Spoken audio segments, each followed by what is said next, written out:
everybody? Welcome to another episode of Super Gamer Boys. I'm your host, Colonel and Dad, Garrett Morlang, and here in the virtual studio with me is the king of video games and resident power washer extraordinaire, Adrian Holmes. What's up, Adrian? You did it. You made it. I did it. All the way through. Congratulations. It's because I'm back home, my home turf. Not on the East Coast anymore. That New York smog was messing up your brain, man. That's all it was.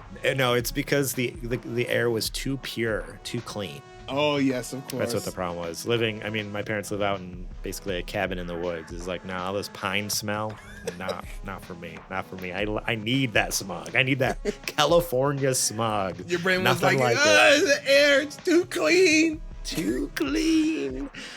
Oh, man. Yeah. I'm doing good, man. I'm doing good.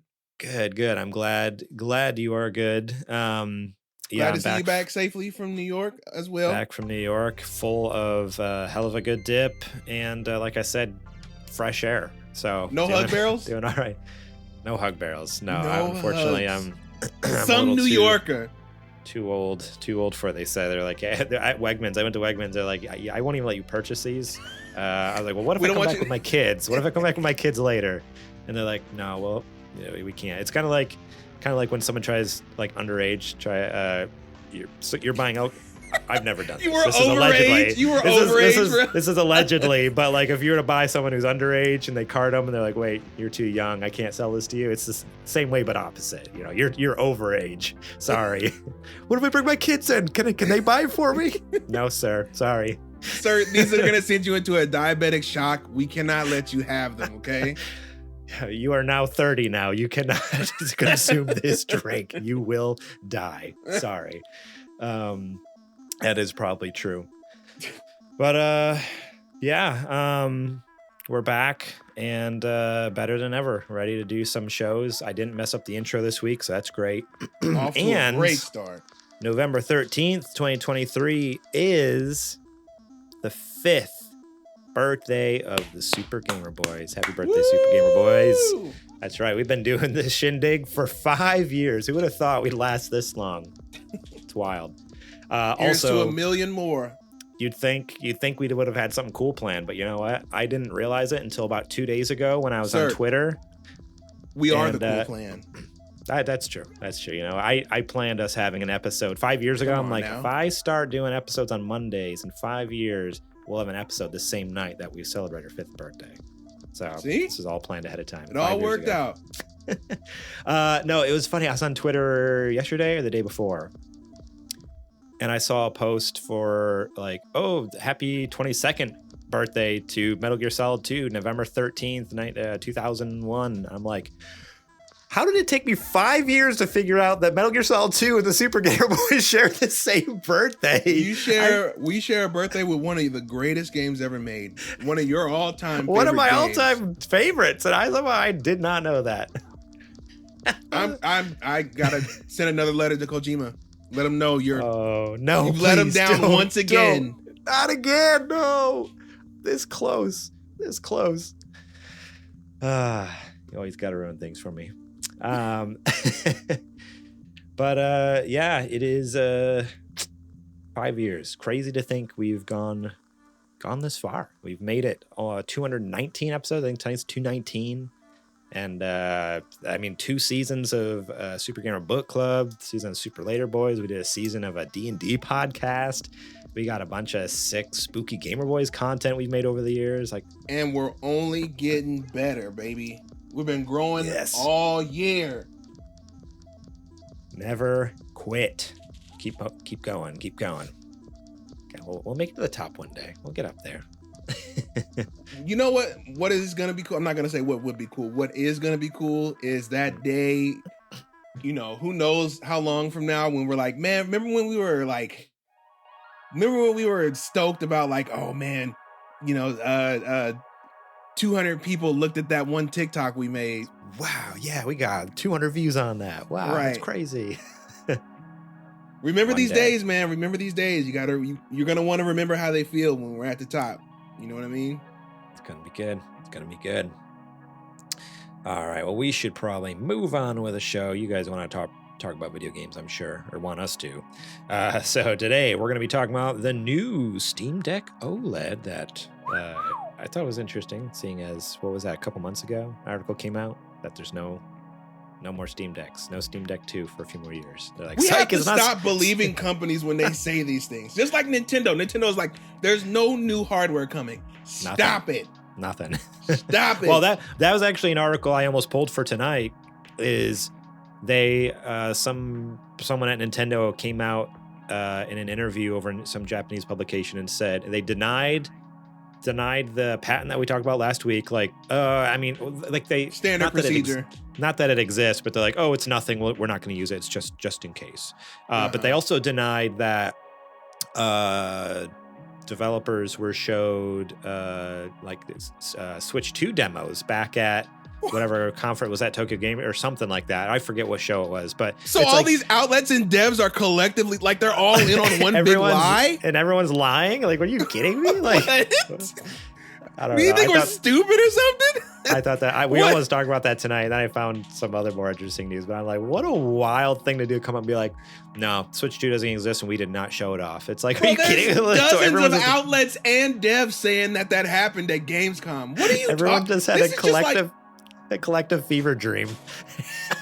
This is just like when Nintendo was like, oh, the DS is here. It's not going to replace the Game Boy at all. We're going to have all three, the GameCube, the DS, and the Game Boy.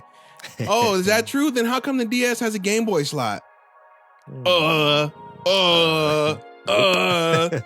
okay, Nintendo. Oh, man. So yeah, today we're talking about the new Steam Deck OLED, the root of Modern Warfare 3's problem, at least one of them maybe, and PlayStation delays unnecessary games. But first, let's give a quick shout out to our Patreon producers, Bumple Smash, Eddie Martin, and Kajoma01, and our Super Gamer sponsors, Julie Bates and Mama Mare. If you want to be awesome just like those folks, head over to patreon.com/supergamerboys, where you can support us starting at just $1 a month. That's right, $1 each month gets you episodes all month long, early and ad-free, from this show, as well as our Patreon exclusive shows like season 1 of Super Gamer Book Club, or our Super Later Boys series, or just ad-free versions of Super Gamer Book Club 2 season, if you're into that. So yeah, go check it out. We got a bunch of other perks and tiers that we will talk about later on the show. But I do want to mention here that we have some awesome music here playing in the background from Jack Sriracha and Yate this week. And go check them out. Go show them some support. Links will be in the show description. Apple Music, Spotify. Thank you so much to Jack Sriracha and Yate for allowing us to use their music on our show. And with that, I guess it's now time for the mailbag. We're gonna have to do it old school. We're gonna have to do it old school because, like I said, I was out of town last week. It's been a couple weeks, and the last time we left Super Gamer Bot, they were not happy. They were a little. I do have an update on this. Okay. I did meet separately with GamerBot. Okay. We hashed out some terms. We went back and forth, had some deliberations, and it seems like we're coming to a deal that GamerBot is gonna like.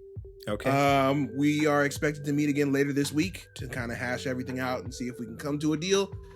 So I will keep everybody posted. In the meantime, a major incentive for this is we need to have questions for GamerBot to read. So you need to get in that Discord and drop some questions for Super GamerBot so that they can have something to do, so that they don't feel like they're just here for nothing. We'll keep you updated. All right. Sounds good. Well, in that case, this first question comes to us from Sir Prince-A-Lot, and he asks, what game has the worst soundtrack or just poor, weird musical choices in your opinion? Adrian, what do you have?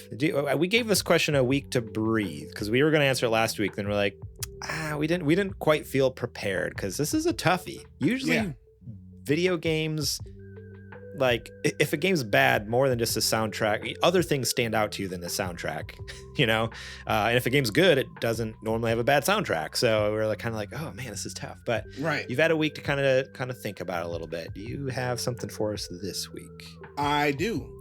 So before the show, you and I took a little walk down memory lane, video game memory lane, and I brought up the prompt. I was like, do you remember those old, so you and I are old people, right? Older. Yeah. Ancient. And I said, do you remember those computer games that we used to play in school?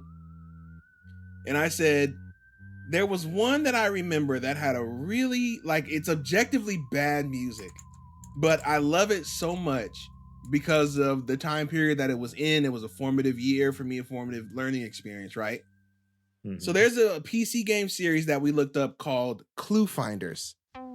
Now, that name you either said, what is Clue Finders? Or you said, oh my God, Clue Finders. So the Clue Finders are a series of PC learning games where you go through as this group of young kids and you're on an adventure and you use different learning like math and reading and stuff like that to kind of help solve the adventure.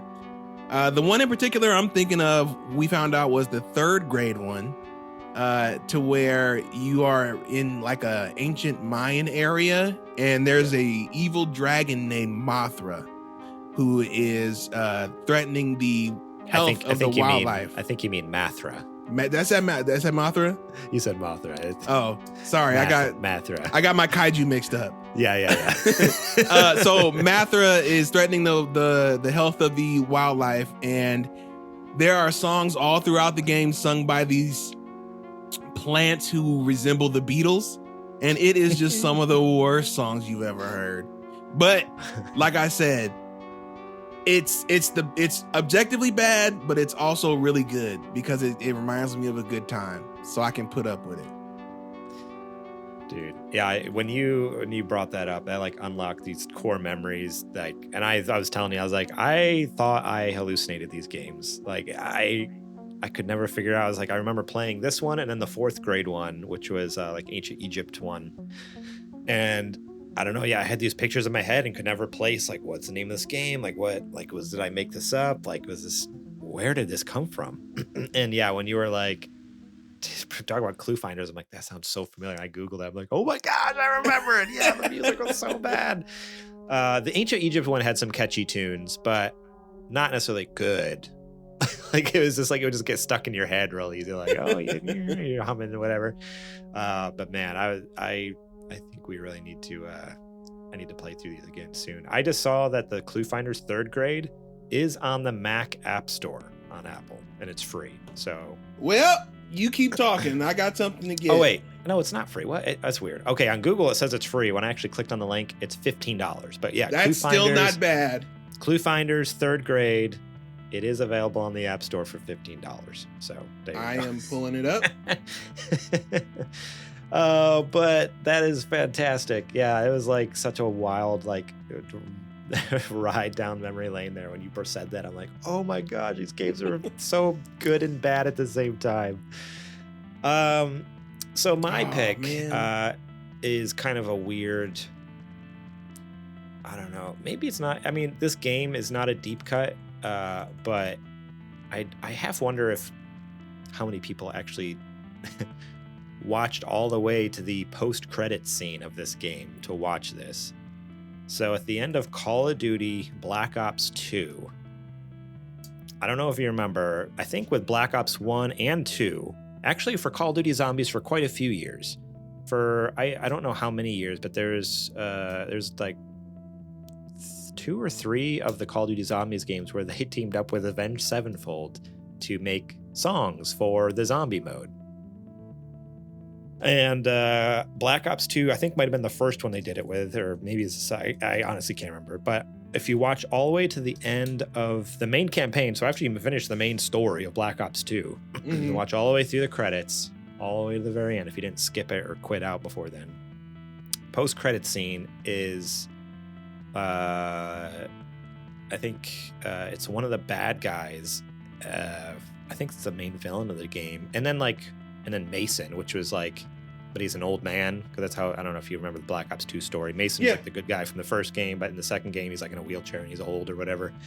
So it's the good guy and the bad guy talking, and the bad guy, Mendez, whatever his name is, has like an electric guitar in his hand, and suddenly Sinister Gates and what's the lead singer from Avenged Sevenfold?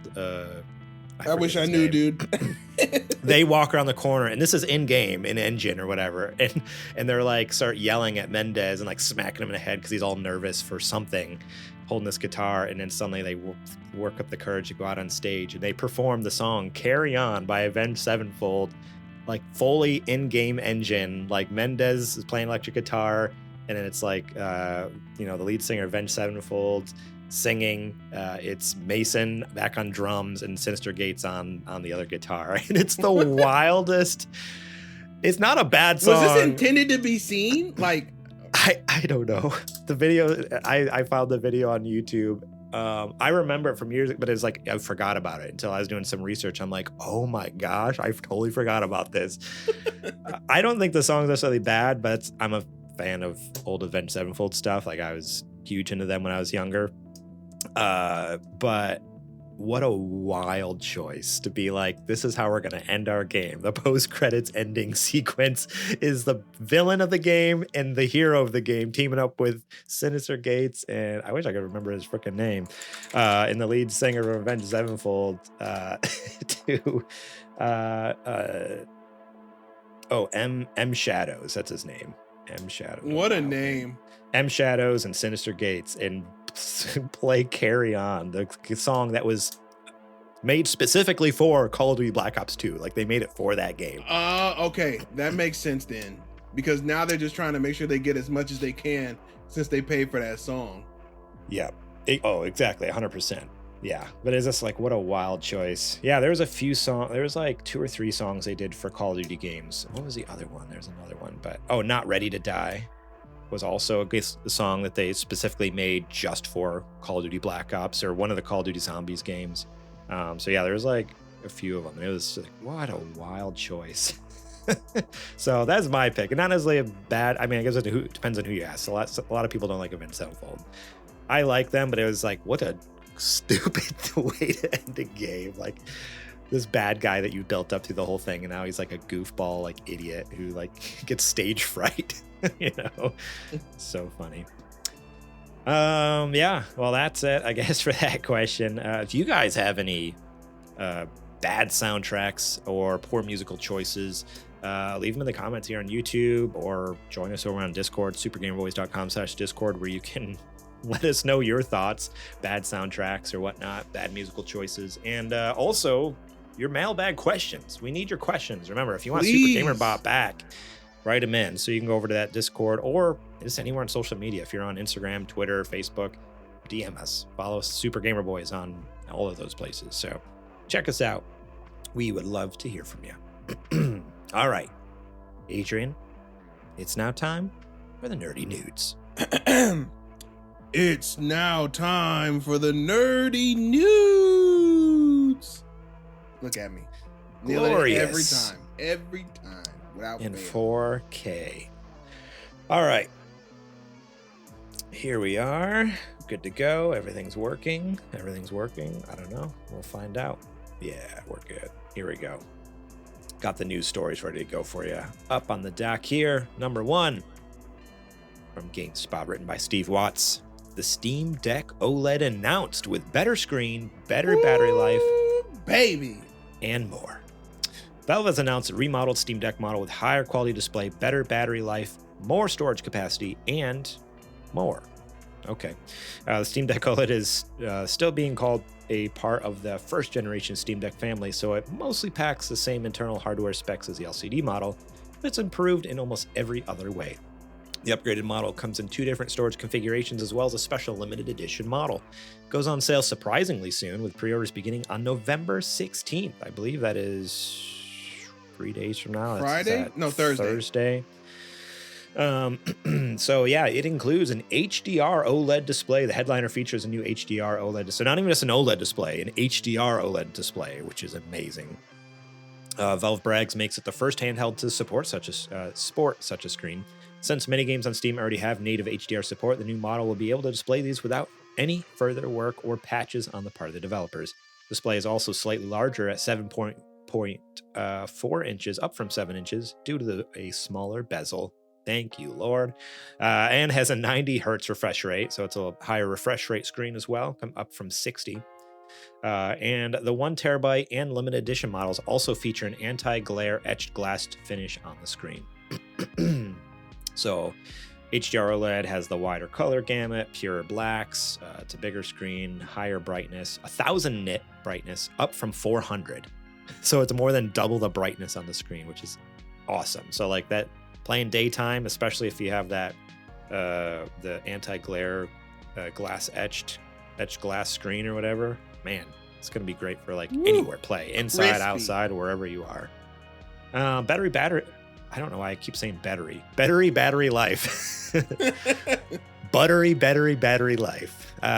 In addition to the OLED screen promising to be more power efficient, the new model also sports a larger 50 watt-hour battery, up from 40 watt-hours. So the screen uses less power. The new AMD APU uses better battery and has a bigger battery. So it's like way more energy efficient while also packing more energy in it. It is lighter, about 5% lighter. It looks like the dimension wise, it's 1 millimeter taller. It's basically, I didn't know that. Though. Yeah, it attributes to the redesigned thumbsticks. I guess the thumbsticks are a little different shaped. So 1 millimeter taller, that like thick, I guess you should say, 1 millimeter thicker. Faster downloads because Wi-Fi 6E in it, which I'm actually kind of stoked about because we recently upgraded to like the mesh 6E network here at our house. I'm like, ooh, I can finally actually use it. I don't think anything else I own use it. Maybe that my iPhone does, but other specs. It also is roughly 30% faster, apparently. It resumes games 30% faster, I should say.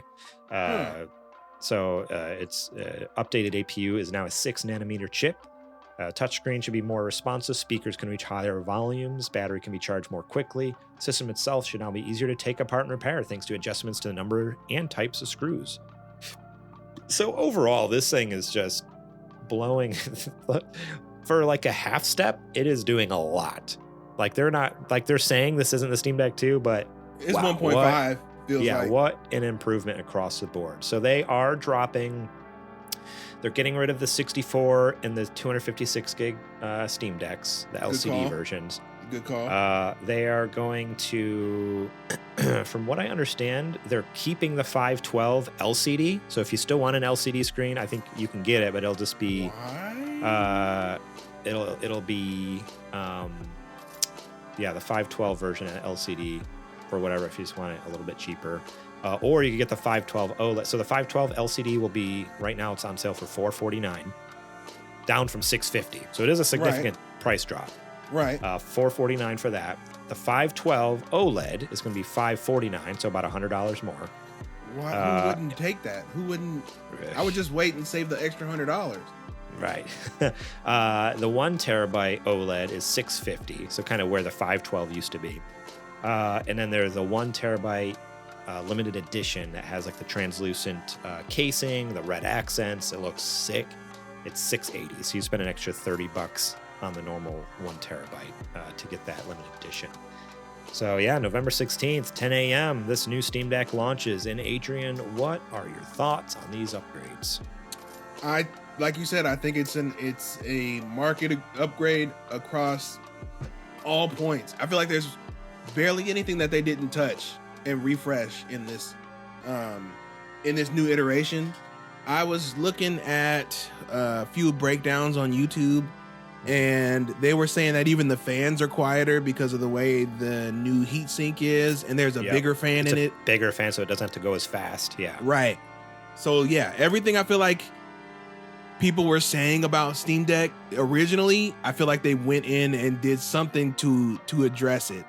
It may not 100% please everybody, but I think a lot of people's issues, like if you had a laundry list of them, Valve went through and said, well, what can we do about this, and this? Yeah.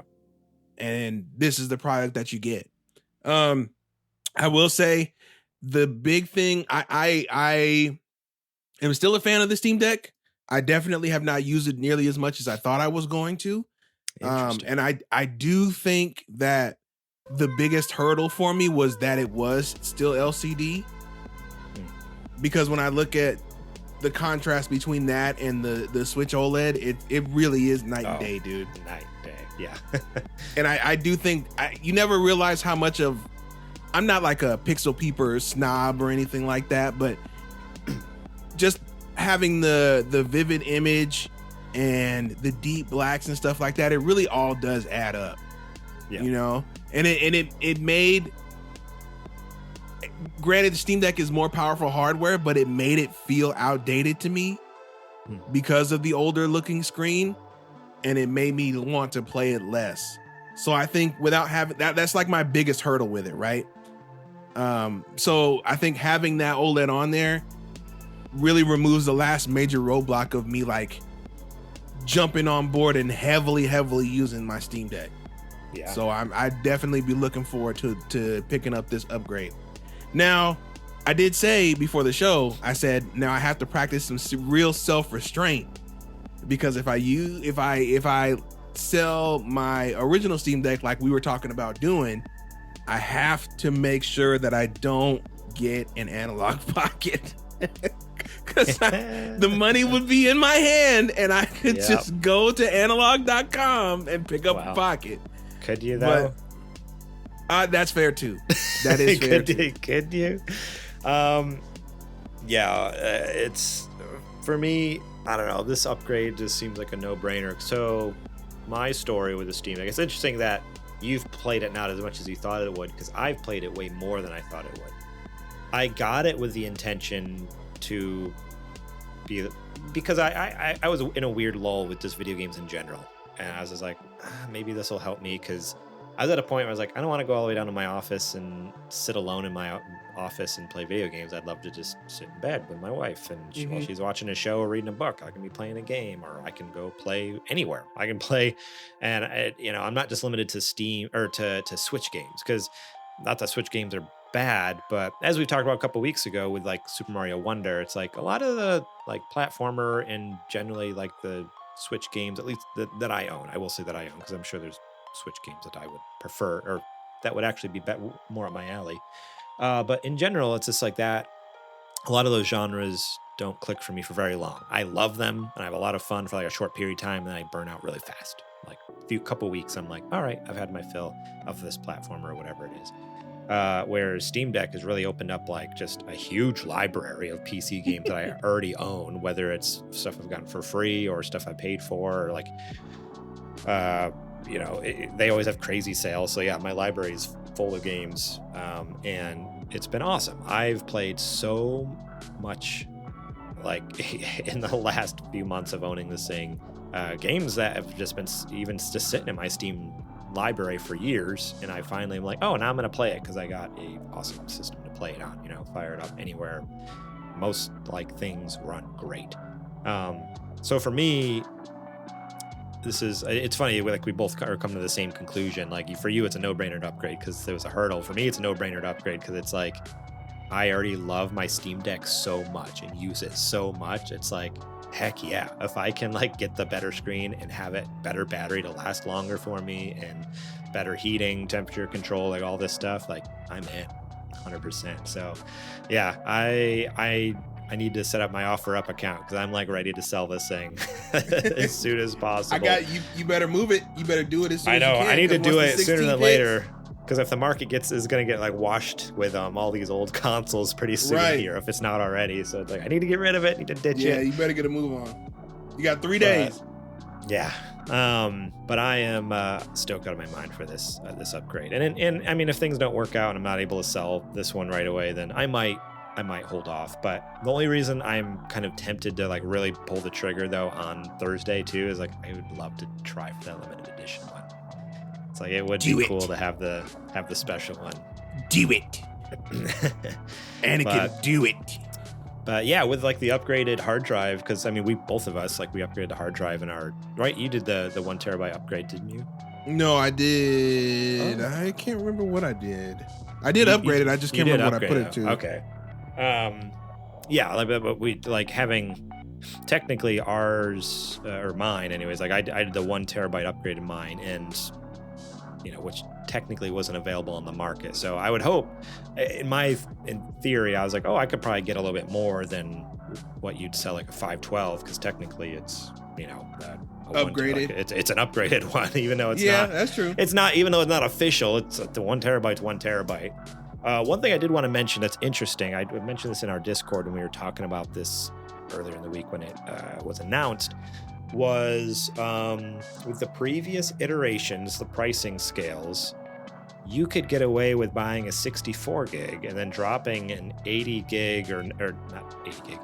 Buy the 64 gig at $400, and then you can buy 1 terabyte SSD for like 80 or 90 bucks. Mm-hmm. So you save like $150 basically, and get double the space, because the 512, like I said before, was like $650. So it was a great value. That's what I'm trying to say. You could buy the cheap one and get a better performing Steam Deck for $150 less than what the top tier they were officially selling was. Where with the new pricing scheme and the new hard drive they have set up, if I was to buy the 512 and upgrade to 1 terabyte, I'd only be saving like $10, because the 512 is $550 and the 1 terabyte is $650. So they've really combined with, yeah, it's almost like they figured out what everyone does. So instead of offering a super cheap option where they're like, no, we're cutting it back just to 2. We're not going to have that much of a swing. And like, if you, like, they knew everyone was doing the upgrade anyway, so just offer the upgrade, and that way they get the money. So technically, if you wanted to save $10, you could buy the 512 and install a 1 terabyte yourself, or you could just buy the 1 terabyte from them. Just buy the 1 terabyte. It's factory. It keeps your warranty intact, and yeah, like you never have to change it. You shouldn't ever have to change it unless there's some catastrophic failure. In that case, hopefully, yeah. Well, at that point, go back to Valve. Yeah. Hey, Valve, want to check this out? So that was just one thing I thought was interesting. I'm like, oh, they cut out, because I don't think they realized what they were doing with having three different tiers of the Steam Deck. Like, really, they had to. Like, who realistically was going to be able to do anything with 64 gigs of storage? Like, even a lot of smaller games nowadays are at least 1.5, 2.5, 3, 4 gigs. Yeah, I mean, yeah, and even like mid-range games are like 30 to 40. So at that point, you literally can, like, even a couple AAA games, you can only have 1 or 2 on there, and you're maxed out. So yeah, it was a wild choice to be like, yeah, 64 gig, this makes sense. It's like, okay, cool. Upgrade that sucker for $80. Thank you very much. But yeah, looking forward to it. I need to get mine on the market ASAP, and then hopefully get that bad boy out the door. Hopefully next week when we're on the show, we'll have some good news for you. We'll see. I really the only reason I'm interested to bite on Thursday is only for the limited edition. If I log in and the limited edition is gone already, then I might just be like, I'll wait a little bit. I'll wait until my Steam Deck actually sells. I'll wait for that's what I mean. I'll wait until, because like, if come Thursday my Steam Deck hasn't sold, I still might bite if the limited edition is available, and then just when it does eventually sell, that money goes towards it. But if Thursday comes around and this limited edition is sold out, there's really no reason. How many do you think they made? Bite right away. I'm gonna say 25K. Are you talking about the limited edition? Uh-huh. I think less than that. Really? 10? Maybe. I don't know. I mean, they're making it sound like it's super exclusive. Like, I don't even know if I can find the Steam. Did you know there's a white one for Valve employees? They got a white one? That would be sick. Those are going to be showing up on no, they won't. No, probably not. They probably all have serial number, their name on it and stuff, so they could never get rid of it. Like, they've changed their online store. It looks a lot different now, so it's actually hard to. Oh, I was incorrect too. I thought they were keeping the 512 LCD one. They're keeping the 256. So there will still be 3 SKUs. There will be 3 SKUs available, So 256, 512, and 1 terabyte, but the 256 is only LCD instead of OLED. That's what they're doing. Makes sense. But yeah, I don't know. It's not, they don't have any. They had another, like they used to have a little section about the limited edition one, and it made a comment that made it seem like it could be, just super duper rare limited edition, but I don't know. I guess we'll find out. We'll find out Thursday. I'm sure I'll be tweeting about it if I get it or not. Right. I'll be if I get one, I'll post about it for sure. Oh man. Gaze upon me, you peasants. Got my Ferrari red. It's so sick. I'm not necessarily a huge fan of red, but like that black smoky translucent case with like the red accents, I'm like, that's hot.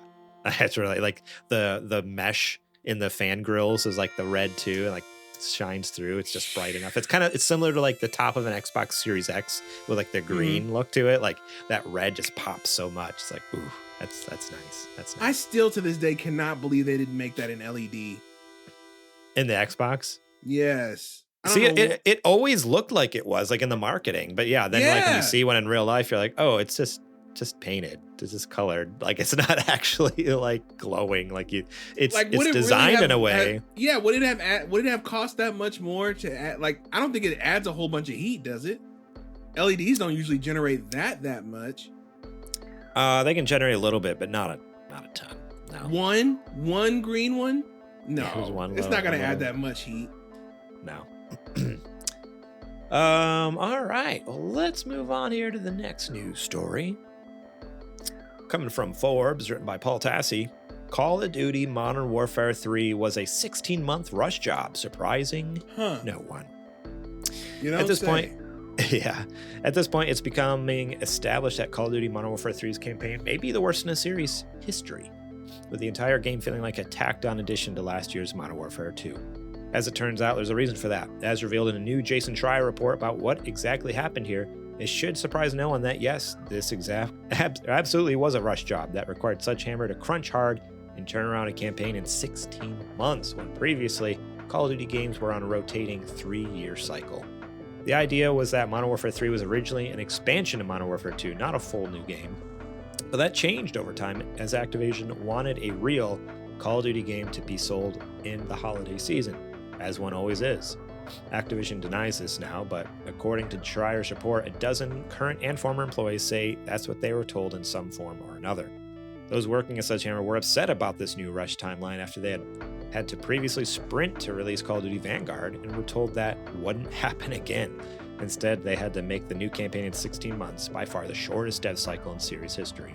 And the result was a short collection of missions that currently has a disastrous 53 on OpenCritic. That was when this was written. Let's see what it's at now. It's up to 58. It's up to 58 now. Oh, 58. Good job. It's an all-time low for this series. Apparently, the original plan was for Sledgehammer to make an Advanced Warfare sequel, adding on to the story of the 2014 game. But that was axed in favor of another Modern Warfare, where it's become increasingly clear Activision has only wanted Modern Warfare or Black Ops games these days. Now the debate around what to do with Call of Duty turns to Microsoft, as they are the new owners of both Activision and the IP. Back when the acquisition talks first started, there was this idea that Activision studio lineup would not continue to be hammered into being Call of Duty support studios, and some would be allowed to go back to working on other IPs. And maybe Call of Duty no longer needed to have a yearly release cadence, but that was a long time ago, and we have no idea what Microsoft's current plans are. Blah blah blah blah. There was there was an update on this I wanted to get to. So update. It doesn't say when this update happened, but sometime in the last couple days, apparently. Sledgehammer has tweeted about the development report, saying they are proud of Modern Warfare 3 and they call it the first direct sequel in the franchise. That doesn't make sense because it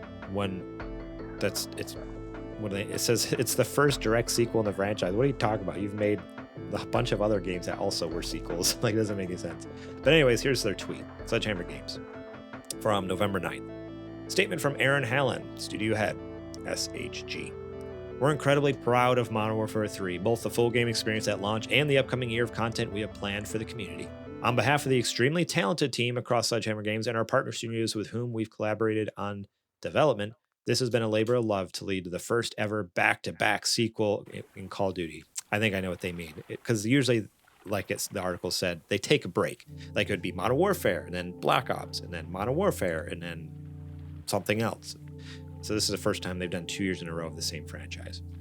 We cannot wait to see our community's reaction to all that the entire game has to offer across campaign, multiplayer, and zombies. From the start of development, we have all been laser focused on creating the next groundbreaking Call of Duty game. Long before we wrapped up our previous game, we heard loud and clear from fans about the desire to stay and play together for longer within the same series. And that's what we've delivered. First true sequel in franchise history. It is also why we added features like Carry Forward for the first time to honor the investment our players have made in Modern Warfare series. We're proud to be the team to lead the way on Modern Warfare 3. We have worked hard to deliver on this vision, which has been years in the making. Anything said to the contrary is simply not true. This is our game, and we cannot wait to play it online with all of you. So, yeah, kind of totally refuting all these claims, saying like, no, like development was great. This has been planned all along. We love it. You guys love it. Everything's good. Somebody's lying. Someone's lying here. And once again, I have a sneaky suspicion it's not all of the critics who reviewed it and gave it a 4 out of 10. Right. No, or Jason Schreier does some good, hard investigative work typically. Like, he has sources, you know, it's not like he's just making this stuff up typically. Like, he talks to people who work there and they share their stories anonymously with them. It just seems crazy that they're like, no, everything was peachy over here. Everything's good.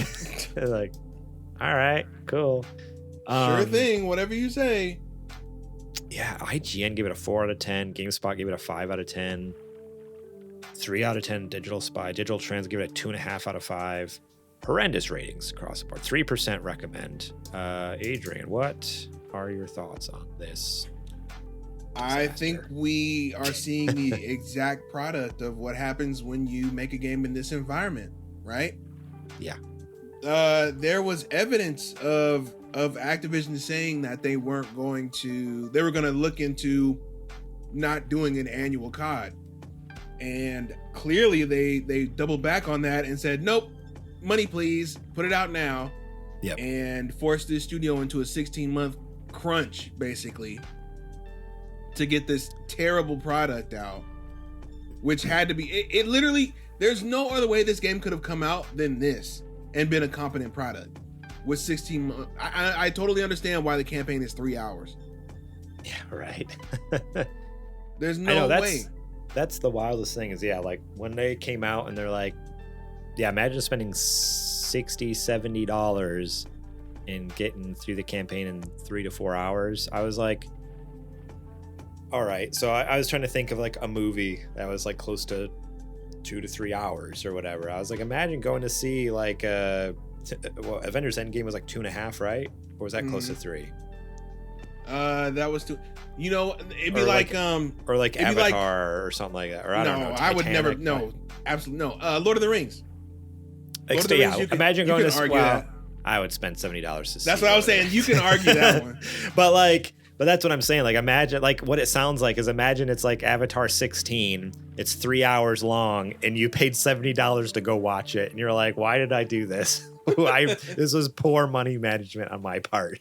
But see, I said this too. I said I wouldn't have a problem if, okay, it's 4 hours, but it's 4 awesome hours. Yeah, right. You know what I mean? Like, a lot of people, most people are still hung up on this thing that a game needs to be super long for it to be quality.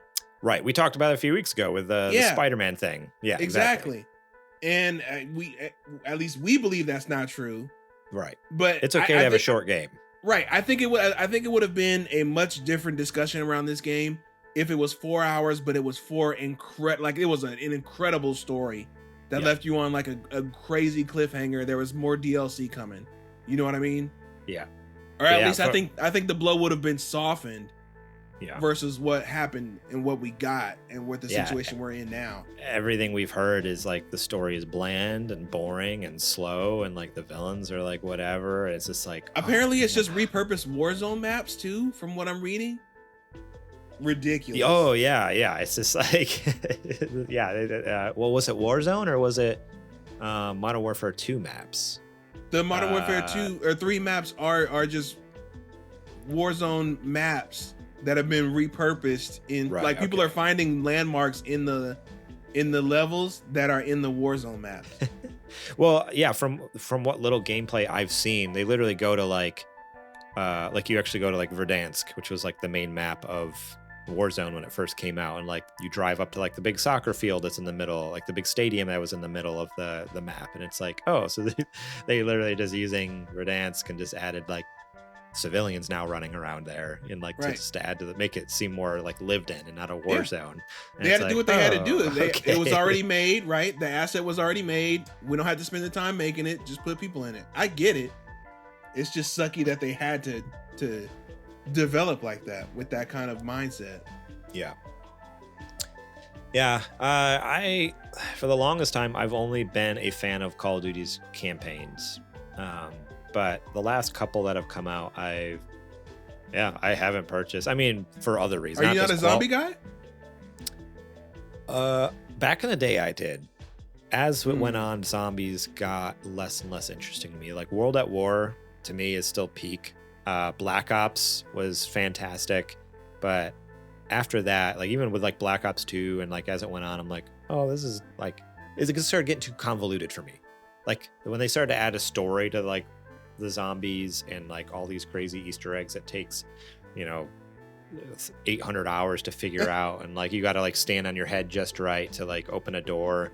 I'm like, all right, no, I just want to shoot some zombies and like set up. That's when you go to Dead Ops. Cool traps and stuff like that.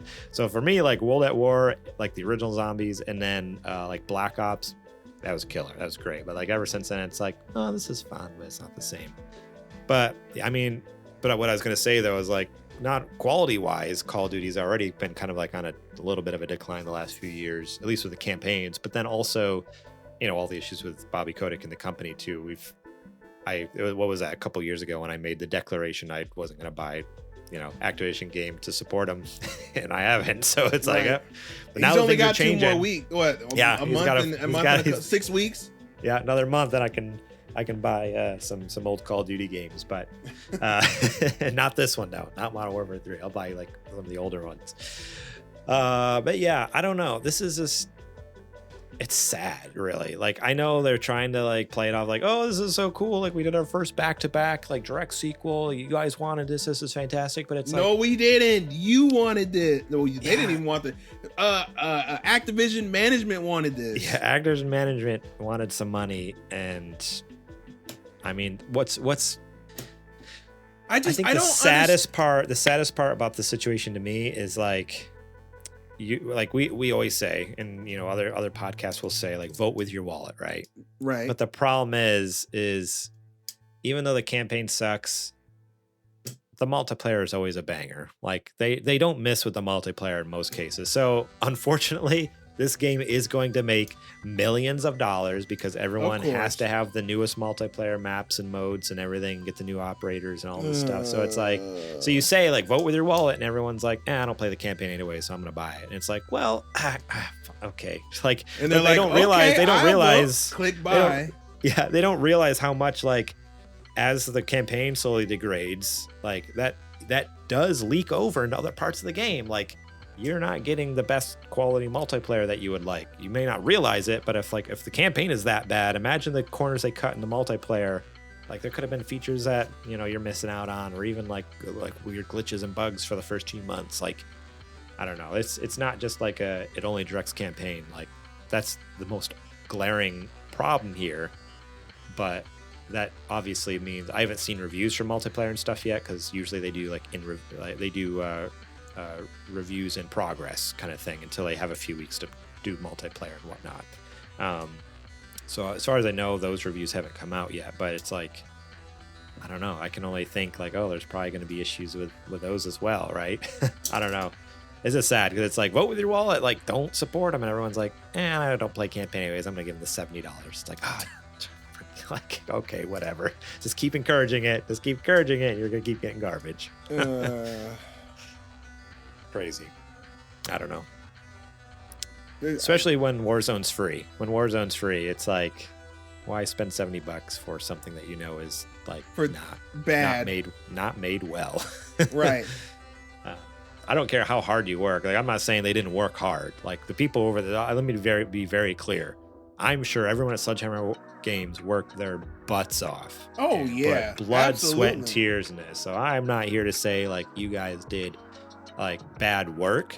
But the end product, unfortunately, is bad. It's the result of the environment they worked in. Exactly, the environment that they were forced to work in, and the pressure that they were put under and stuff. And that's the fact that they got a game out at all is amazing. Kind of 16 months. That's for a game this large. And I think the only reason they were able to is by reusing Warzone and Modern Warfare 2 assets, basically. Because otherwise, like, that's insane. Like, for a AAA game, like, imagine like hearing like, yeah, Spider-Man 2 or God of War Ragnarok, 16 months, bang that sucker out. It's like, oh no. Like, what are we doing? Oh, so bad. I mean, Naughty Dog needs to take some notes. They could put out freaking their multiplayer game. Hey, look, Call of Duty's doing it in 16 months. What are you doing, Naughty Dog? What's going on over there? Oh no, I don't want that. I don't want that timeline. Don't let us be in that one. That was also another article that I passed on for this week. Was apparently the director of the Naughty Dog multiplayer game. I can't even remember the name of it.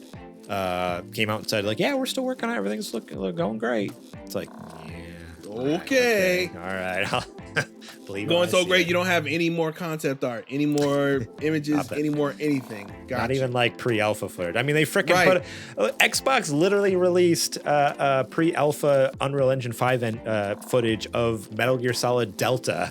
Like, this game's not coming out for 2-3 years at least, and they're putting out footage of this, of the remake. Meanwhile, this Naughty Dog game, they're just like, nothing yet to report. Sorry. Crazy. I mean, hopefully this all gets straightened out under the new Xbox management, and they can get them on a regular cadence or something like that. I don't know. Yeah. I mean, the old schedule was great, where basically it was Treyarch, Infinity Ward, and Sledgehammer, and Raven. Right. Like, those four just like taking turns. Like, it basically gave them technically 3 years, a 3 to 4 year cycle, because they were just like, there's 4 studios it was 3 for a while, and then Raven joined in on 1, but then I think Raven became more of a support studio. So, but it gave them 3 years to basically develop a Call of Duty game. It's like, that's fantastic. Those games were great back then when you were doing that. That was great. Like, you know, because you would get Infinity Ward was doing all the Modern Warfare games. Treyarch was doing all the Black Ops, or like whatever, like the more like World at War stuff like that, like the dark gritty stuff, which I always loved it. Whenever I saw Treyarch, I'm like, this is gonna be a good Call of Duty. And then Sledgehammer came in with like, did they do Advanced Warfighter? That's Ghost Recon. Sorry, not Advanced. No, Advanced. Not yeah. Ghost Recon Advanced Warfighter. No, you're right, but it's called Advanced something. Sledgehammer Games. Call of Duty Advanced Warfare. Advanced Warfare, not Warfighter. Yeah, you're right. Yeah, they did. Sledgehammer did Advanced Warfare. That's Vanguard. The future one, right? Yeah, I never played Advanced Warfare, actually. Me either. Because I didn't like the futuristic stuff. I'm like, if I want futuristic, I'll just play Halo. And they were trying to do the Titanfall thing where you were running on the walls and everything. Yeah. And I'm like, I'm good. I'm cool. They did Vanguard in 2021. They did World War II in 2017. So they did. Sledgehammer kind of gets the random stuff. I kind of feel bad for Sledgehammer. They're the ones who made this one, right? Yeah. So Sledgehammer is they've always been dealt the bad hand. Like, they're always just, hey, like, no one else wants to make this one. Can you make this one? And not that they haven't made good ones. World War II was good. They're like, oh God, what do we make next? Anybody got any ideas? But yeah, crazy. They need to go back to the 3-year cycle, spread out the campaigns, give people some time, because this isn't fair. It's not all right. Cool. Well, I think it's time we move on to this last news story here. This one comes from Polygon, written by Michael McWhirter. Sony's plan for 12 live service PlayStation games by 2026 just got cut in half. Woo! Shortly after Sony acquired Destiny developer Bungie, the PlayStation maker announced an ambitious plan to launch more than 10 live service games by the end of Sony's 2025 fiscal year. A year later, that plan became slightly more clear. Sony wanted 12 live service games on PlayStation by then. But according to an update from Sony president, COO, and CFO Hiroki Totoki, the company now plans to have just 6 online multiplayer games released by the end of Sony's 2025 fiscal year, which in my opinion is still too many, but which ends March 31st, 2026. The rest will come later, Satoki said during Sony's earnings presentation Q&A session on Thursday. Satoki said in comments translated to English that Sony will have 12 live service titles planned, but the company is currently reviewing them in order to meet gamers' expectations and to ensure that those games will be played and liked for a long time. Mid to long term, we want to expand this kind of service, Satoki said. That's the unchanged policy of our company, but he stressed that quality should be most important when it comes to launching new live service games. Sony hasn't confirmed what all 12 titles are, but we know some of them, and we may also know why some of them have slipped beyond Sony's FY25 target. Developer Naughty Dog is currently developing a new multiplayer experience set in the Last of Us fiction. That game needs more time before it's ready to be shown, the studio said in May. Sony-owned Bungie is also working on a new Marathon game, but the colorful extraction shooter was reportedly recently delayed to at least 2025. There's also a new multiplayer game based on Guerrilla Games' Horizon franchise. I did not know about this one. An online co-op combat game set in fantasy London? It's a Monster Hunter like No. This is it's a different game. Another one. I missed the semicolon. So these are 2 games. There's a Guerrilla Games Horizon franchise, another game is an online co-op game set in fantasy London by PlayStation London Studios. Fair Games, the AAA multiplayer experience heist game from Jade Raymond's Haven Studios, and Concord from Firewalk Studios. So we actually do know a good handful of the games that could be coming out, but we already know like of 2 or 3 of them that are all getting delayed. So what those 6 games are going to be, who knows? Nobody knows. But are we on the same page that this is basically like a quiet cancellation, right? I hope so. If they're yes. holding half of these games until 2025, yeah, because by the time we get to 2025, the ones that they're not delaying will have been out, and Sony will be able to see how they perform, right? So if they keep coming out and they flop, Sony's going to say when we get to 2025, yeah, we've looked at the data and we don't think we're going to continue forward with live service games. That's what I think most likely is going to end up happening. That's what I hope happens, because 12, like I said before, even 6 live service games in the next 2 years or 2.5 years seems insane. But what do they expect players to do all this time? Imagine if we were getting 12. Imagine 12 live service games in the next 2.5 years. Thanks, dude. Absolutely. No one has that time. No one has that money. Like, crazy. So I am with you, and I hope that this is basically a way to cancel the game without completely canceling the game. You know, because if they say it's canceled, then they probably lose the shareholder money and stuff like that. Like they lose support. But if they just say it's delayed, they can still pay the staff to keep working on something that's essentially dead. But at least people are getting paid. People are keeping their jobs. Studios are staying open just long enough till they get the next big idea, and then they can move on to that. You know, because otherwise they're stuck. They're like, all right, we don't got money coming in. They don't have any work to do. Everyone's going to the office and just sitting in the break room. Like, we got to do something. Here, color in this coloring book. Yeah. I'm on board with this, and I think it's great. And I hope it turns into like, hey, yep, just shut her down. Because I don't know. It's just this whole, I mean, we talked about this before. This whole pivot to doing like live service stuff is honestly kind of surprising, because that's not PlayStation's bread and butter. Not to say it's bad to have them in the portfolio, but have like a handful of them, like 2, maybe 3. But like, so when they announced 12 in 2.5 years, it's like, crazy. Oh my God, what are you thinking? Like, your bread and butter is story-driven, adventure, AAA, like campaign, story, like focused, single-player focused.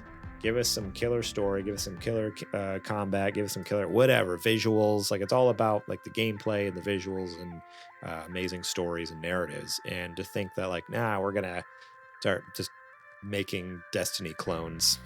It's like, oh, okay. Not that Destiny is a bad game by any means, but imagine having 12 Destinies to keep up with.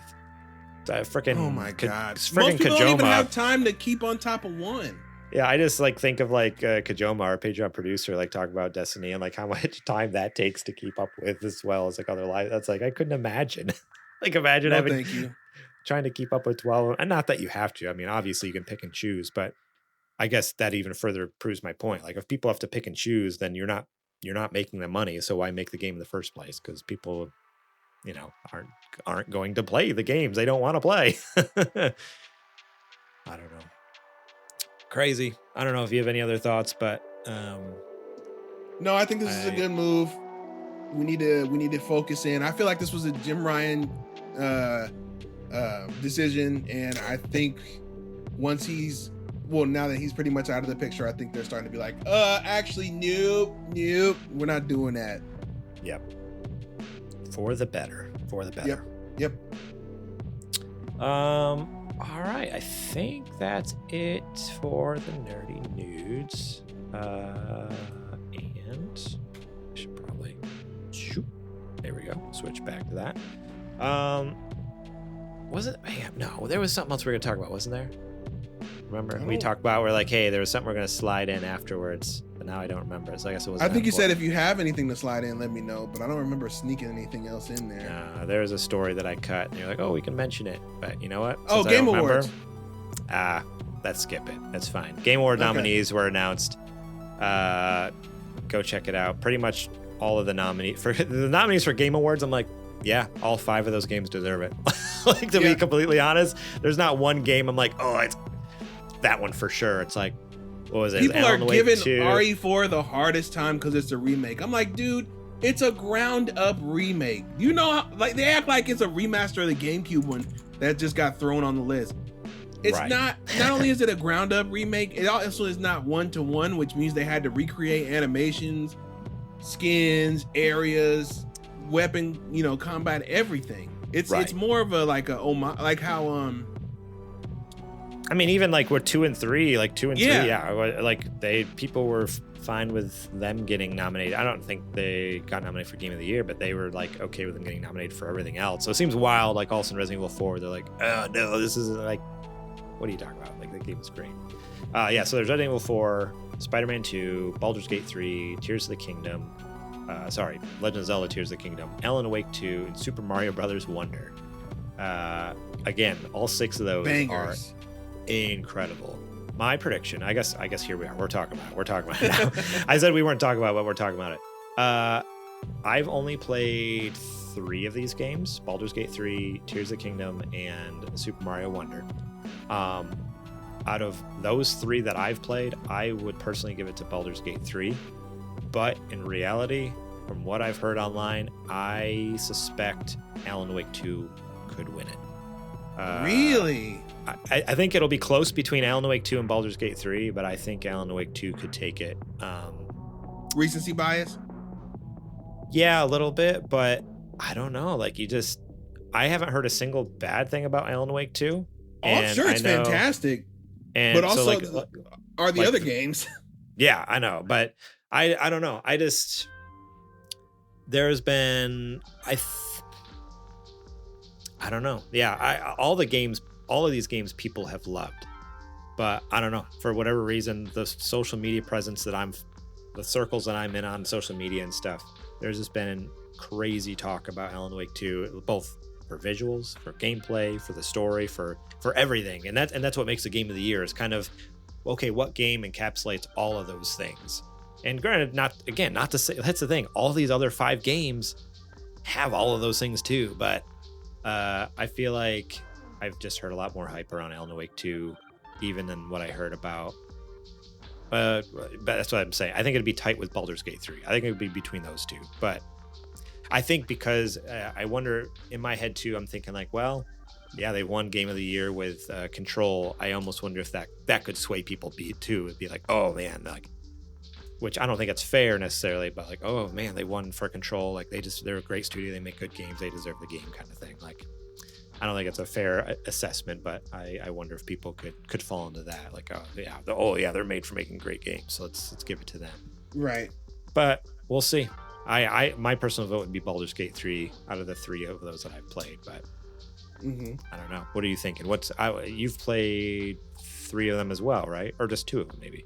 I've played Mario. I've played Zelda. I'm trying to think what else is Baldur's, Alan Wake, and RE, right? RE4 and Spider-Man 2.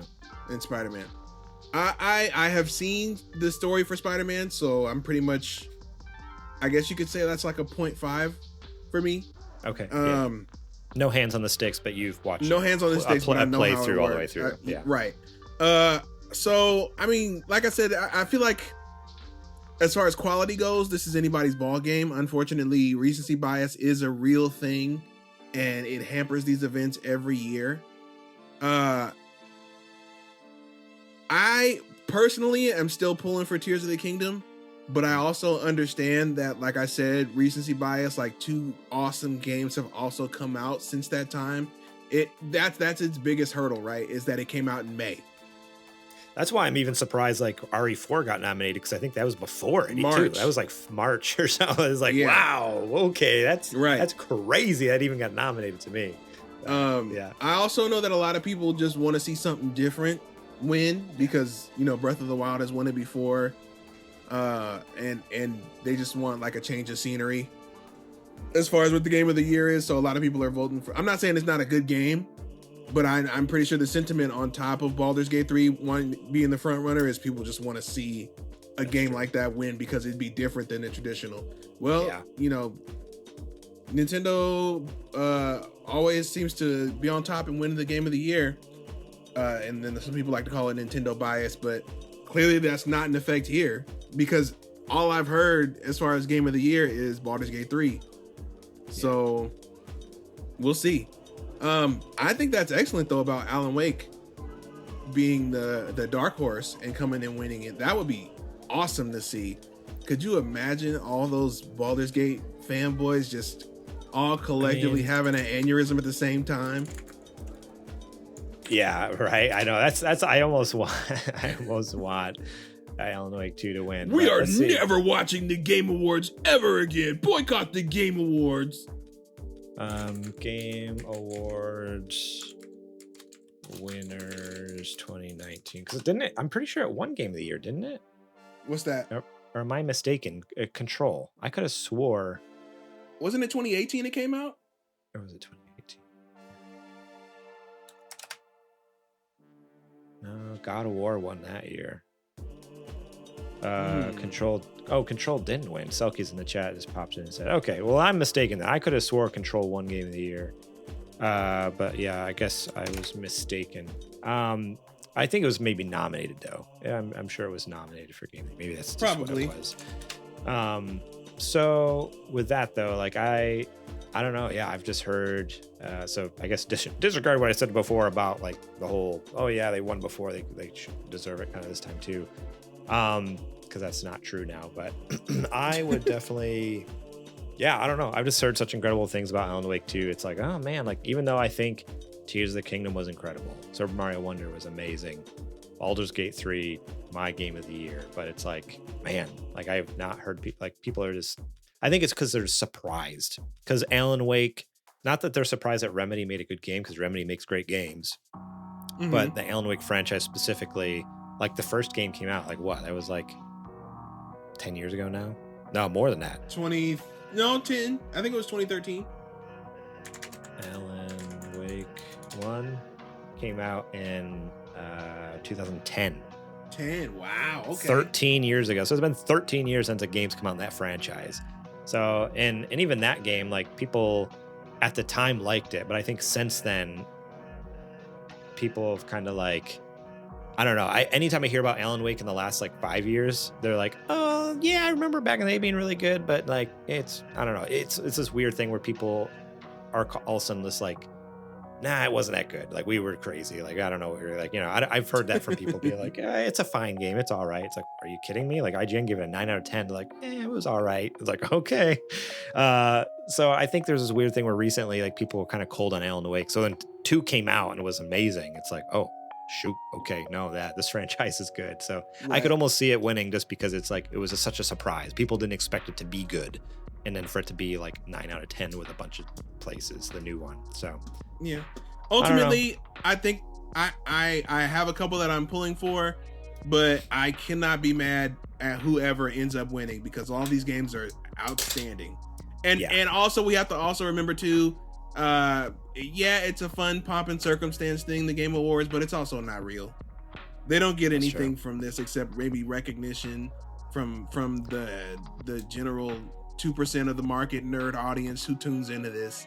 So if your favorite game doesn't get picked or doesn't get nominated, don't get upset and butthurt about it. It has no bearing on whether or not your game is great. There were a lot of games that ended up not getting nominated for things that they should have. Shout out to Hi-Fi Rush. I don't know why you're not in more categories. That was a phenomenal standout Hi-Fi game Rush for me should have this been year. nominated, for so much more. Yes. But yeah. So don't take it personal if your game gets snubbed or if your game doesn't win. It's still a great game, and nothing's gonna change about that. So, yep, 100%. Salkis says in the chat, the Nintendo buys thing is so silly. Sony has so many Game of the Year wins and nominations. If Nintendo gets a win, people just claim bias. It's wild. It's true. Like, there's so many. It's like, it's so not a thing. Like, PC gamers just don't like Nintendo. I think it's because Nintendo games will never come to PC. They're just sad. Like, maybe, I don't know. That seems to be like the main people that I see like having major issues with them as far as like, their library. Like they have a grudge or something like that, but I don't know.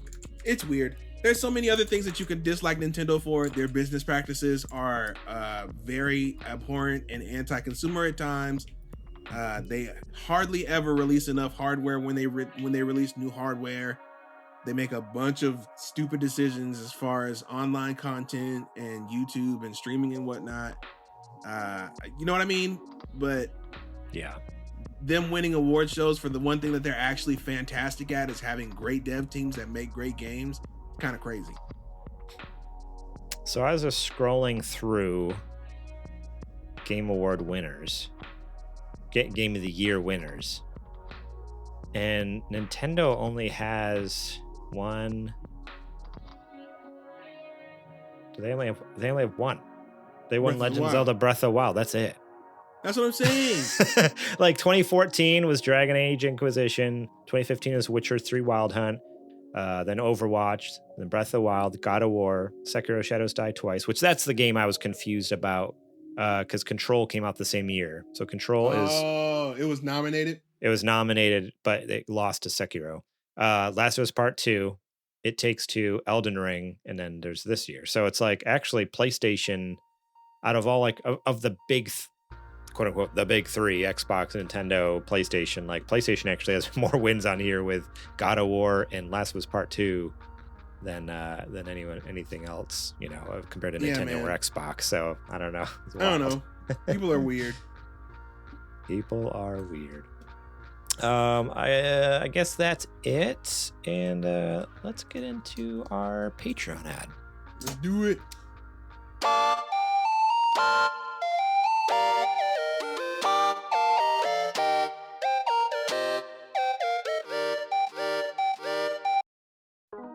This is a part of the show where I tell you to go over to patreon.com/supergamerboys and support us over there just for $1 a month. That's right. Well, we have some other tiers. We'll talk about those in a minute. But for just $1 a month, you can get episodes early and ad-free, such as this show. That's right. So immediately after recording, I'm going to edit this up, upload it to the interwebs for you all to enjoy, both the stream VOD as well as the audio portion. So you can get it a couple days ahead of time, ahead of everyone else who gets it. Has to wait till Wednesday. And with ads. So why wait when you can get it now ad-free?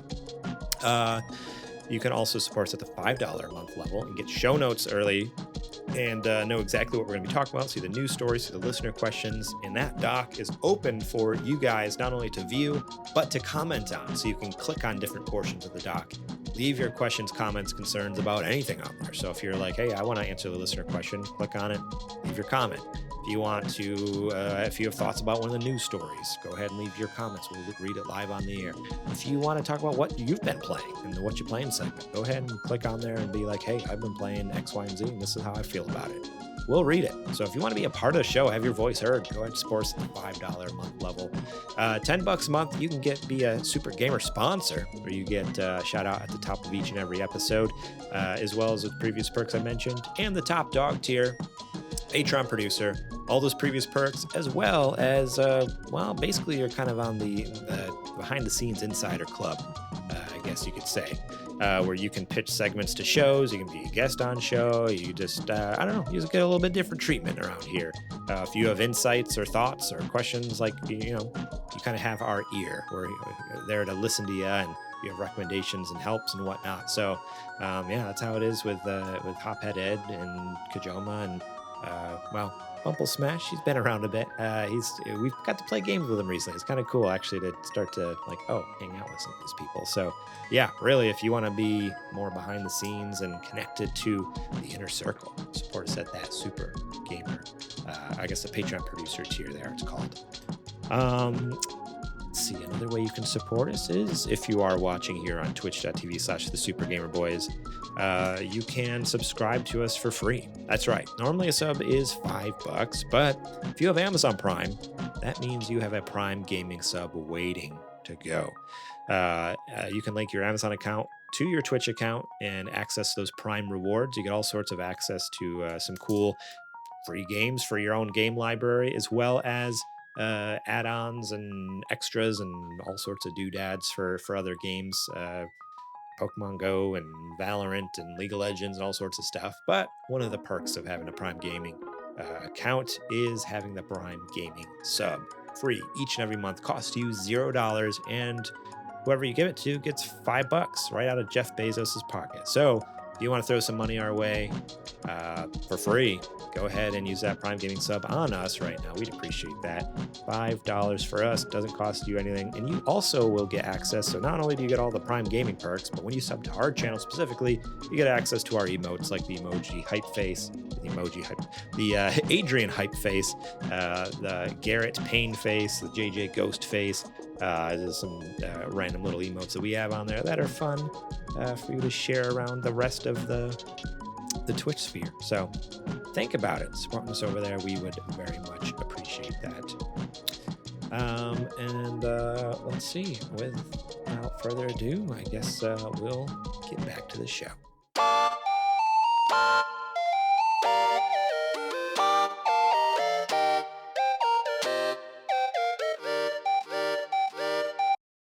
All right, we are back from the Patreon ad here, and I think it's now time for me to ask you, what you playing? I've been playing quite a few things, actually. I am getting close to the end of the Mario and Luigi Superstar Saga remake. I think I maybe have about 30 minutes left on that, just like the final boss fight, and then I can chalk that one up on the board. What else? Oh, I finished Recommendation Dog, which is a Playdate game. Yeah. It's actually not that long. It's probably about 30 minutes. It's just the gameplay gets tough, so it makes you have to restart time and time again. Right. But I mean, it's a fun concept. It's a cool little game. I'm glad to have played it. I would definitely recommend it if you have a few minutes of your day. Yeah. Let me see. I think I'm trying to remember. Recommendation Dog, is that the one where clients come into the office and they go, I need a highly skilled mechanic, and then you flip through your Rolodex, or you crank through your Rolodex through your cards and try to find one that matches was that their was that request. Part of was that a part of the original release, or is that something you have to download separately from the catalog? It's from the catalog, but remember when they first introduced catalog, they gave you 3 games for free. Oh yeah. And there was one of those. I don't think I played it then. I think I downloaded it, but I never played. I played through a lot of the games tried out a lot of the games for them from like the original, release season. But yeah, once catalog released, I've actually not really touched it much since then. So I need to dive back in there and check that out, because that sounds like a fun. I mean, there's a lot of fun games in the catalog. It's crazy that they're dumping so much in there. It's so cool. Every week they keep adding more. Yeah. I always get tweets, notifications, and emails about a new Playdate catalog drop. There's always games coming in there, dude. Yeah. Real quick, what are your thoughts on the Playdate now? We've had it for what, a year or two. What are your feelings overall? And then what are your feelings on, like, I don't know. I was thinking about it recently, just where they had kind of talked about like that certain things would be out by now that aren't, like the speaker dock thing and like different things like that. Or like they've talked about a season 2 eventually coming, but then it's like, I don't know, it's kind of radio silence a little bit. Like, so overall, what are your thoughts on Steam Deck, or not Steam Deck, the Playdate? And then what are your thoughts on just like, I don't know, on them taking so long with some of these other releases? Like, do you think is there a problem? Should we be worried? Like, are they just going to stop supporting it, or? No, I mean, it's so most people are not paying attention to it, right? As far as like the main stream of games, right. But if you really step back and look at it and look at the chatter online, not only with people who have them, but like with developers who are interested in working on it, or amateur developers who are making like their first ever games, this thing has evolved into its own little microcosm. Like it's its own ecosystem at this point, right? Because if you think about it, like it presents a challenge for seasoned developers to try to make a game on this hardware, right? Yeah. Meanwhile, it also gives the ease of access to, because it's so simplified, that if you are ever wanting to make a game, this is the perfect platform to try to do it, right? Yeah. So that combined with the nonstop support from Panic that's been out, like I said, they continuously let people know about drops of games coming in. Itch.io has new games coming in from independent developers all the time. I don't think that we'll see any shortage of support. Actually, they just had another an event recently, kind of about the state of the state of Playdate and how things are going. Okay. I do think because of the pandemic and because the initial batch of units did have a battery defect that they had to go through and fix, which ended up, taking a lot more time than they originally thought.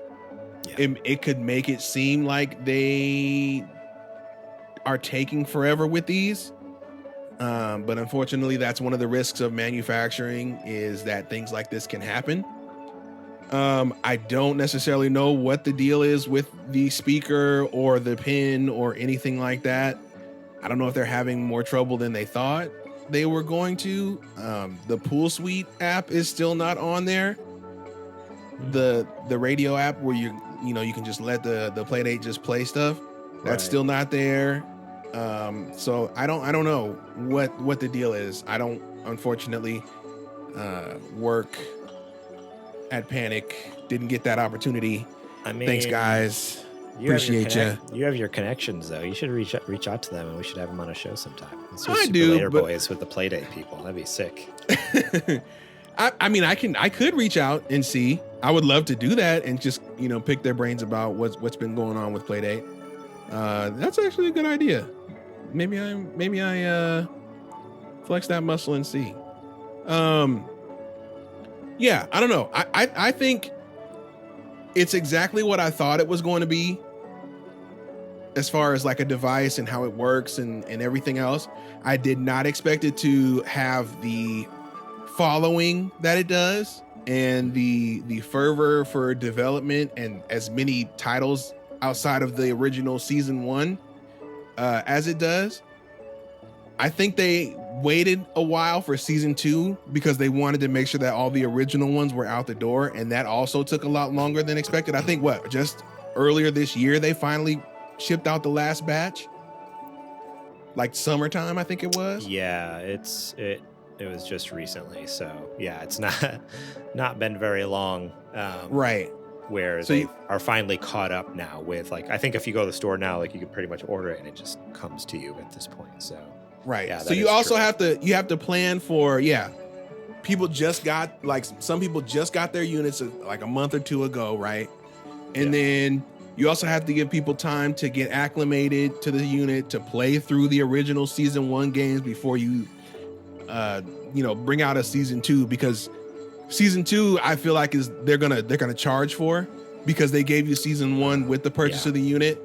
That's true. So if they give you the initial set and they're like, all right, here's more games, give us more money, and you're like, I just bought the unit, dude, let me play these games first. Yeah.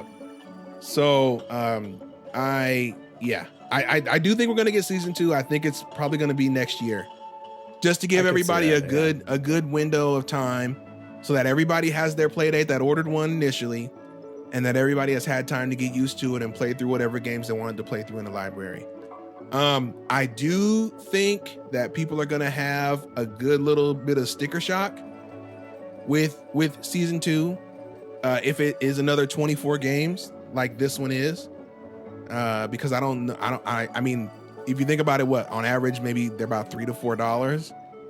So I could definitely see a bundle being like $79.99, $89.99 for the season, which is fair when you're getting 24 games. But I don't know. I just feel like because it's on a play date, and it by the average person, it could be viewed as lesser because it's essentially a hyper reflective Game Boy screen, and it is, for all intents and purposes, a beefy Game Boy, right? So Yeah. I don't know. I could go on, but I think they're right on track for what the only thing, and I know everybody's already said it, but I would have really liked an option to pay more for a backlight. I know. And the wild thing that, like, it's crazy that no one's figured out how to put a backlight in there either. Like, you'd think by now, like, someone would have figured it out, and they're like, no. Right. Like, from what most people say, it's like, nah, it's just not possible. Sorry. I would have gladly paid for like a Playdate light. Like, you know how there was a Game Boy light? Like, if it was an extra $25, done. Yeah. I'm not even talking about like, oh, it's got to have an ultra bright LED. Just let me see it in the dark. Yeah, That's like all. remember the little worm light that you plugged in the side of the Game Boy Color and like came up and around and like it was like springy. And like has anybody made that? Even if it just plugged in the USB-C port in the bottom and just kind of like wrapped around the top or something like that, like that would have been. That's awesome. actually a good idea. Where it's just basically like powered off of the USB port. Right. Like, I mean, that might be annoying with like hand. Well, not really. Like, no, it goes straight down. Because even like I have mine plugged in right now, so even like the cable, like you can just kind of even like wrap your fingers around it, like it's right. And then you curve it around behind the unit and come around up. Yeah. How has nobody done this? Make like a retro style Game Boy Color, worm light. That was like I remember having one of those. It was. How did they not think of this? It's so based off the Game Boy. You would think that's one of the biggest things that everybody used was a worm light or some kind of lighting. All right, let's put together a tweet after the show goes down. We're gonna tweet that out and like tag Playdate and be like, "Hey, we got your next big idea. Can't put a backlight in there. It's fine." Well, hang on. Let them get that speaker out first. I need that speaker, and then we can think about the next thing. Okay. Yeah. All right. But I think it's a great console. I think it hit all the marks that I was expecting. It met all my expectations, and I cannot wait to see if this momentum keeps up where it goes. Heck yeah. So cool. Anything else you've been playing other than I finished Ape Out. Oh, nice. Yeah, that is independent developer game. Yeah. I played it on Switch, where you are an ape and you're trying to escape. It's literal ape escape, except you're the monkey and you're actually like a 1,200-pound gorilla. And you're going through the lab, like just brutalizing all the poachers and catchers and scientists that are trying to keep you captive. And every level is you trying to get through one section of a building or a field or whatever. And you have to use like cover for the walls. You can grab other people and throw them into other walls or other people. You can make the poachers shoot their guns at other poachers by holding them hostage like a meat shield. It's so awesome. And it's all set to interactive freeform jazz. I know. The first time I played it and it fired up and the soundtrack just starts going and you're just like, very quickly, you're just like beating the crap out of people and ripping dudes in half. Just but this is this smooth, sick jazz. I'm like, yeah, I can listen to this all day. The cymbal crashes and like the little like horn honks and saxophones. I'm like, oh, this is perfect. This game's so good. That game is awesome. Oh man. Real quick, I do want to give a huge shout out to Super Best Friends Video Game Sleepover. They just SBF BGS just rated our channel, and they are one of our, I guess you could say, sister show as part of the network with us. So thank you so much for the raid. I appreciate ya. Hey, that's the name of the show. Yes, it is. I think I've said it before and I said it wrong, so I'm glad I said it right this time. So go check them out. They have a very, very, very fine product over there. Great podcast, good people, and I mean, David streams nonstop. So if you want to see some hilarity, go watch his streams. He does some good stuff. Yeah, that's what I've been playing. How about yourself? Awesome. Okay, so this is gonna blow all of your minds. Here we go. I've been playing more Metal Gear. All right. That's not that surprising, right? I played Metal Gear Solid 1 when the Master Collection first dropped. I'm like 3/4 of the way through Metal Gear Solid 2. But here's the wild thing. I got like I said, 3/4 of the way through Metal Gear Solid 2. I'm like, in my Solid Snake voice. You know what? This is wild, but I'm just gonna go out on a whim here and just check something out. So I have the site that you can get. They have really good Steam sales. Steam keys for really cheap. Don't know where they get them from. I'm not gonna ask, but they're really cheap. And I was like, I wonder how much Metal Gear Solid 5, Ground Zeroes, and Phantom Pain is. They had Ground Zeroes was on sale for $2, and Phantom Pain was on sale for $5. So for $7, bingo, I picked up on Steam. It was going for, I think they were like 20 or 30 a piece, and I'm like, well, that's a steal. $7 for 2 games. That's great. So I picked them up, and I had never. I had played through Ground Zeroes back when it first came out because it was a period of my life where I wasn't super up on all the video game news. I was playing video games at the time, but I just wasn't super into the news like I was before and I am now. And so I thought it was the full release, and I'm like, why is it only like $30 or $40? That's weird. And then I played it and beat it in like 20 minutes. I was not very happy. When I realized it was just a teaser for Phantom Pain coming later. I'm like, you got Kojima got you again. He played us like a fiddle. Yeah, so I was like, all right, this is cool and all, but whatever. I guess we'll see what the actual product is like. And then Phantom Pain came out, and I was like, this is not a Metal Gear game. This is a disgrace. That was for the longest time. I very, very much disliked Metal Gear Solid 5. I don't know. My favorites are Metal Gear Solid 1, Metal Gear Solid 2. Even 3 is kind of like, 3 is fine for me. 4 is great. 1, 2, 4, the best ones, right? 4 4 is a masterpiece, man. Oh man, if you're a Metal Gear fan, dude, 4 is up there. It's up there. I think for me, just because of nostalgia, like 1 and 2 are like kind of beat it out, but like 4, honestly, that's one I need to replay because I think I've only played it like once in my life. But it's the fact that it's locked on a PS3 sucks. You know. I know. Hopefully that's gonna get fixed. Well, I don't know if I want them to do another set.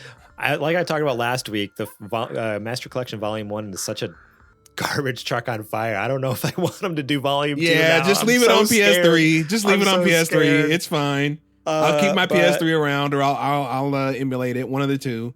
Right. But so I played through Ground Zeroes again, finished it, beat it. I'm like, all right, cool. I did one of the side ops too. I'm like, all right, I get it. I get the story. Let's get into the main thing. We all know why we're here. Let's get into Phantom Pain.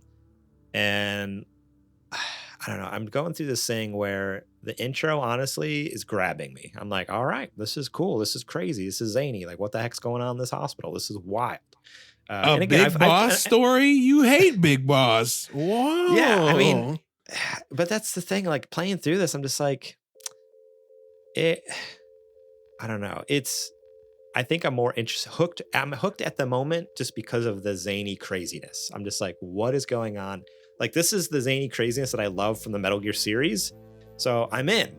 But what I'm worried is exactly what happened, 8 years ago when this game came out, 10 years ago, whatever it's been. It's been a while. 2015, right? So I guess it's 8 years ago. The same thing that happened but then is like, I also was hooked at the beginning. And then within like a few hours in, I was like, oh, this is just go do a mission, come back to Mother Base, go do a mission, come back to Mother Base. And the story was kind of lackluster to me. Like, the story felt secondary to me. For which one? Which is for 5. We're talking Phantom Pain here. Oh, okay. Where how dare you? This is you know what 5 is? 5 is Super Peace Walker. I never played Peace Walker. Oh, that's right. I forget. I only played numbered Metal Gear games, apparently. I forget. But yeah, so I don't know. At this point, I am in and I'm enjoying it. And I think what's helping is I am playing it on my Steam Deck. You can play it on ultra settings, quality settings, get smooth 60 FPS on the Steam Deck. You better. It's a PS3 game. Right here, this baby right here, that might be sold within the next 3 days, so I can buy the new one. We'll see. Well, I mean, it was a PS3/PS4. It was like it came out on both. True, that's fair. And it does. That just shows how good that Fox engine is, though. And it does look better than I remember playing it back then. Like, when it first came out, I remember playing it on I played on PS4. But even still, like, firing up on Steam Deck, I'm like, it looks really freaking good out here on ultra settings and stuff, smooth 60. Because I don't even think the PS4 did 60 FPS. Like, I think it was probably locked at 30 for console. I don't know that for sure. Don't. Oh, they're coming. Check that. Don't fact check me on that. No, it's too late. Oh shoot. But I don't know. Yeah, I'm giving it another chance. A lot of people, because so many people love this game so dang much, and I don't understand why. Like, so I was like, there has to be a reason. I must have missed something. So I'm like, I'm starting a new save, starting completely over, starting with 5. I'm gonna give it the old college try, see if I can get through it. So far, so good. I'm enjoying it. But again, like, that's what happened before. I enjoyed it for a while. Then it got to a point where I'm like, this is boring. It's the same thing over and over again. Like, move on. I want more story. You have to think about it in a large scale. You're setting up Mother Base. Yeah, but I like I've talked about before, I also just don't care about Big Boss. Like, that's why 3 is like 3 is like 3 and 5 people just love, and I'm like, those are the 2 I like the least, because I just don't care about Big Boss. Snake is a way more compelling character to me than Big Boss.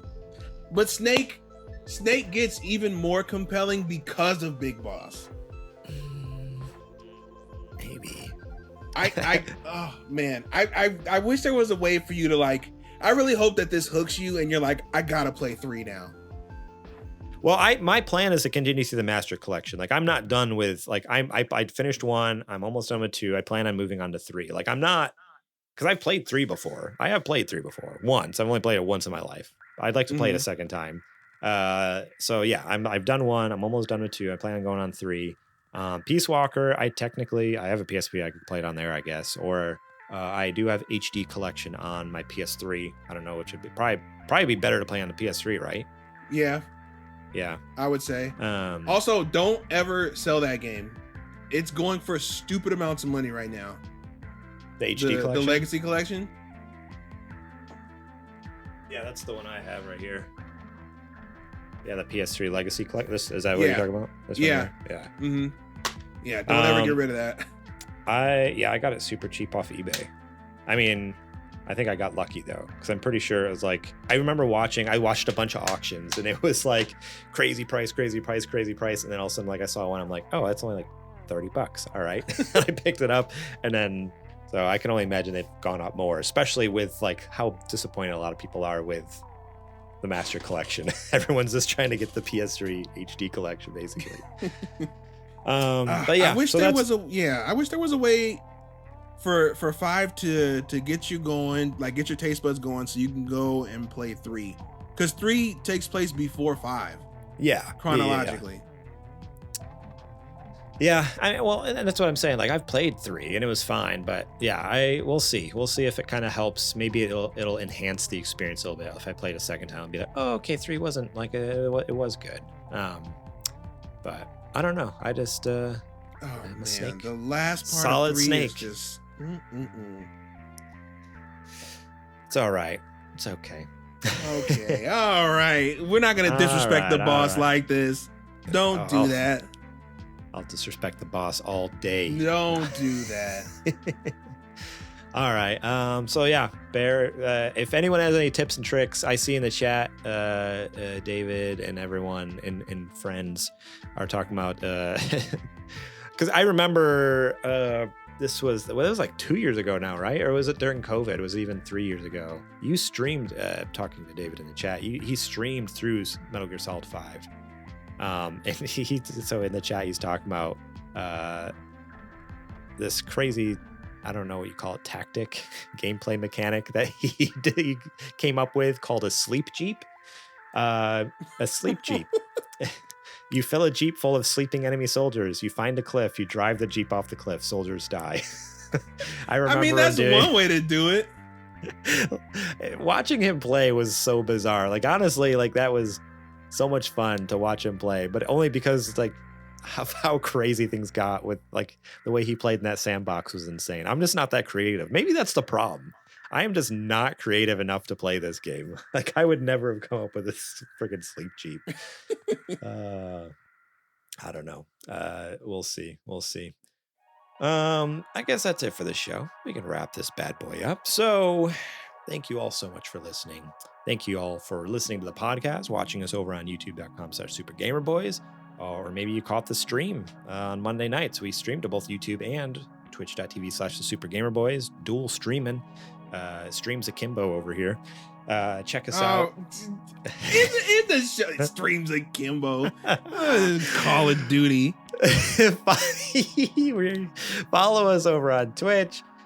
Subscribe on YouTube.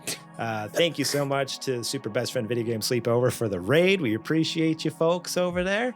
You can support us over at patreon.com/supergamerboys, starting at just $1 a month. We'd appreciate that dollar very much, or more. I mean, $15 is cool too. We appreciate that. sgbstore.com. If you're interested in some merch, you can get some sweet t-shirts. We got some hoodies and sweaters. It is getting colder out there. Think about getting a big Super Gamer Boys crew neck sweater. It's my favorite go-to. Nice. You can rate and review us wherever you can. That'd be great. Apple Podcasts, that'd be awesome. I don't know the last time we got a review. Go leave us a review on Apple Podcasts. We'd very much appreciate that. Shout out to Jack Sriracha once again, and Yate, for allowing us to use their music in the background here of our show. Thank you very much. And make sure to go show them some love and support. Links will be in the show description on the podcast and YouTubes. Click on those links, listen to their music, show them some love. We appreciate them very much. You can find us during the week at supergamerboys.com, Twitter and Instagram at supergamerboys. You can find me over on Twitter and Instagram at gmorlang. And Adrian, where can the fine folks find you at? You can find me any and everywhere at Homeboy. At Homeboy. And with that, I'm done. So, Adrian, why don't you take us out of here? Sweet. Folks, as Garrett said earlier, and as we always say, thank you for hanging out with us for another week of Super Gamer Boys. We could not do this without you. We appreciate everybody who watches, listens, downloads, tells a friend. It all helps. And we hope to continue to keep doing this for you for the long haul. I mean, it's our five-year anniversary. I just want to reiterate. We said at the beginning of the show, but 5 years old. 5 whole today, years. November 13th. 5 years old. This train's been going, and we hope to see it all the way to the end of the line. Heck yeah. With you guys in tow.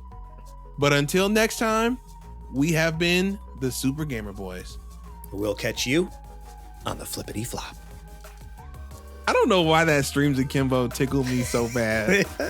I had never thought about using it like that. Streams akimbo. Got jokes.